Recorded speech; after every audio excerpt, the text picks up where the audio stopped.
Coach, give me your thoughts on, I guess, the preseason prediction of being picked 7th. I don't know anything about that. I just know that we've had 13 practices, and the thing I like about our team is we're having really competitive practices, which makes practices really, really good. You know, we got a little bit of a Noah's Ark thing going with our team, and then we've got, you know, a couple point guards, 2 or 3 point guards. Ronnie Johnson, Galen Robinson, L.J. Rose all can play point guard. We've got some good depth at the 2. Rob Gray, Eric Weary, L.J. Rose can play some 2. We've got really good depth at the 3. Damian Dotson, LaRon Barnes, Eric Weary can play some 3. So that's 7 guards. You know, that's how you get better in college basketball over the course of years in practice. You know, I don't care what Iverson said. Practice is important, especially this time of year. And then inside, we've got 5 guys.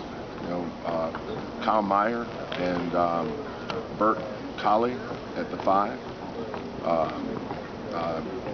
Devontae Pollard, Chicken Knowles, Xavier Dupree at the 4. Chicken can go both ways. Xavier can go both ways, 4 or 5. So I just like our depth. You know, all I know is in 2002, I thought I had the best team in the United States. We went to the Final 4. I think we were 1 or 2 seed. I can't remember. We weren't even preseason top 25 that year, so not to neglect your question, but prognostications and where you're picked really mean nothing to me.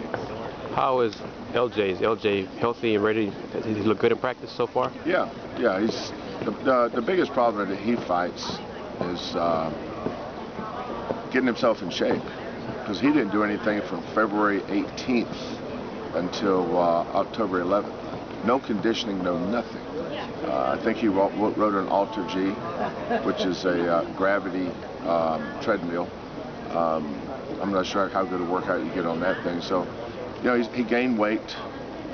He's got to get his weight down, got to get his body fat down. He's got to get his body back in shape.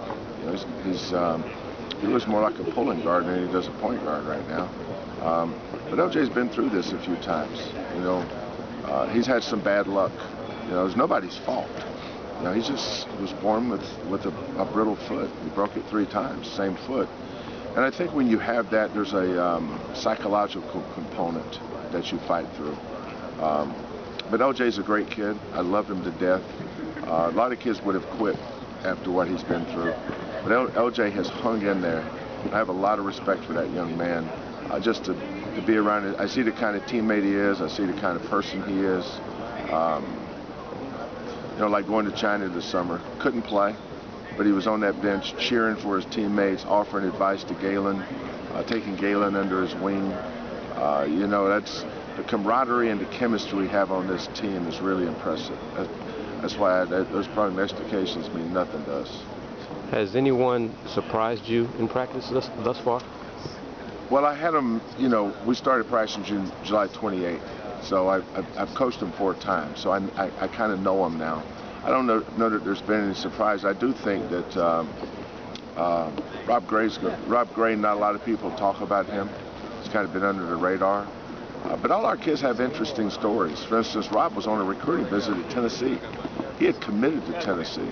He wakes up while he was on his visit, I think on a Friday, he committed. Saturday morning, the assistant coach knocks on his door to tell him that Coach Donnie Tyndall got fired.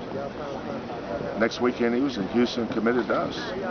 So that was a kid that was going to be a starting point guard probably in the SEC, and he's going to be our starting 2 guard. Ronnie Johnson started 59 games at Purdue. Damian Dotson started 2 years at Oregon. L.J. Rhodes came from Baylor. So we've got a lot of interest. We've got an interesting mix. I don't know. I would say that it's eclectic, but it takes a lot of work to get a group like this to mesh, and they have. That China trip was unbelievable for us. Really, really important. Talk about the importance of having a loud, full Hall-Finance pavilion. Yeah. Yeah. We often debate what comes first, the chicken or the egg, but in that college athletics, winning comes first. But you know what? Every program that I've been to, it gets evaluated by when you left it.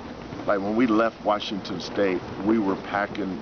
I remember playing that last weekend, the games we had Stanford and Cal. Stanford had Brevin Knight, and they were ranked in the top 20. Cal had Lamont Murray and Jason Kidd. They were ranked in the top 10. We beat them both, and we were ranked, and our arena was packed full. But it wasn't like that when we went there. We had some lean years. We had a couple of lean years building that program. At Oklahoma, I was there 12 years. We were ranked in the top 25, 12 consecutive years. But I remember those first couple of years, facilities not very good at all. Fan attendance, a lot of basketball apathy. But now when we left there, we had it rolling. Houston, same thing. Facilities, not very good. Fan apathy, check. But we're going to get this going. We're getting ready to move into a state-of-the-art facility here in the next couple weeks. And that thing is a Taj Mahal. It is state-of-the-art, and it is beautiful. We're going to be announcing the start of a renovation of Hopkins here pretty soon. So the facility thing is going to be a check. We're going to have beautiful facilities. We just got a commitment from 2 kids, and when they got interviewed, it just made me feel good to say part of the reasons why they committed was because how beautiful Houston's basketball facilities were. And I'm going, oh yeah, we do have beautiful facilities now. I'm sorry. Go ahead. And then the couple Hopkins with that, the recruiting classes we have coming in,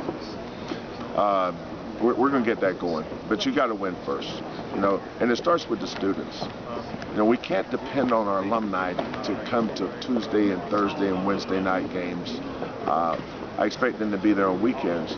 But the key to getting your fan base going in a full Hopkins has to start with our students. And we're doing a lot more things this year with marketing. A lot more creative, made more of a commitment to marketing basketball this year. So I think that'll pay dividends. Coaches talk about moving into programs and doing challenges on the floor, but you've talked about more so about facilities and what they mean, not to just the campus, but more toward recruiting. How much is it are you taking that challenge on a day-to-day basis and just running with it full steam? I think it's a coach's responsibility to stir investment in their program. And you have to do it. I mean, and if you don't do it, who will? Look at football right now. Football's doing great. And you think of the people that's in charge of our marketing and our promotions. Well, right now they could care less about basketball. They're focused on football. We don't have a big enough staff to have carryover for basketball. So you better believe I do this on a daily basis. If I'm not promoting and marketing my program right now, it's not getting promoted in marketing. We don't have anybody devoted to that. But we do that out of our office. We hired my daughter in marketing this year, and she's doing a tremendous job. But I start, what if we didn't have her? Who would be doing this? That's why, as a coach at a school like Houston, you better have a little chip on your shoulder. And you better roll up your sleeve and get a lot of your own work done. Because you realize that if you don't do it, it may not get done. I want people to come to our basketball games. And I have to take some responsibility for that. I can't sit back and depend on other people. I found that out last year. I realized that if we're going to get this done, it better come out of my office. That's why I can't tell you what a great job that Lauren's doing. And some of the people she's recruited for her, but we're doing things this year to get people in Hopkins we've never done before. But it's a commitment, and it's like recruiting. If you're not working at getting people to come into Hopkins every day, it's not going to happen. For instance, on November 10th, we're going to have a banquet honoring Elvin Hayes. And we're going to have about 400 or 500 people at that banquet. We're starting a tradition where we have a red-white scrimmage. We're going to pick out Saturday of a home football game. This Saturday we play Vanderbilt at 6, and we have a home football game at 3. Well, I called up Tom yesterday. I said, Tom, I need a favor. Anything, Coach. I said, I need you to start tweeting on your Twitter account to get some people to come to our red and white scrimmage. You know, so I knew I had to do that because I knew that the other people in marketing, they're doing football. They're not going to be worried about basketball. Well, you can't start marketing basketball in January or December. It's got to be a year-round thing. You really think that some of these great basketball schools start marketing their program after the season starts? No, it's before the season starts. That's been a little bit of a spare in my heel a little bit, the way that's been handled at Houston. But as long as I know the lay of the land, here's what we've got to do. And we've been doing a good job now, and I think we're working at it. But again, you got to win. You know, you can do all the work you want to do. You have all the red-white scrimmages, have all the banquets, go speak to the students, have them come in, buy pizza for them, do all these things you want to for them.